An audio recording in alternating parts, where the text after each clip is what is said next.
27 April 2024 శుక్రవారం. ఈరోజు జ్యేష్ఠ నక్షత్రం. తారాబలం ఉంది. అశ్విని మఘ మూల నక్షత్రాలకు పరమైతే తారవుతుంది కాబట్టి బాగుంది.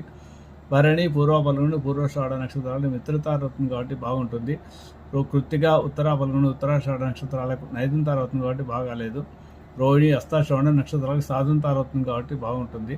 మృగశిర చిత్త ధనుష నక్షత్రాలకు ప్రత్యక్తారు కాబట్టి బాగాలేదు. ఆరుద్ర స్వాతి శతభిష నక్షత్రాలకు క్షేమతార కాబట్టి వాహన కొనుగోళ్ళని సర్జరీ చేసుకోవడానికి బాగుంటుంది. అలాగే పునరుసు విశాఖ పూర్వభద్ర నక్షత్రాలకు విభత్తార అవుతుంది కాబట్టి బాగాలేదు. పుష్యమి అనురాధ ఉత్తరాభద్ర నక్షత్రాలకు సంపత్తార కాబట్టి ధన విషయంలో ఏమైనా పనులు చేసుకోవచ్చు. అశ్లేష జ్యేష్ఠ రేవతి నక్షత్రాలకు జన్మతార అవుతుంది కాబట్టి బాగాలేదు. ఇవి ఈరోజు తారాబలము. ఈరోజు శనివారము.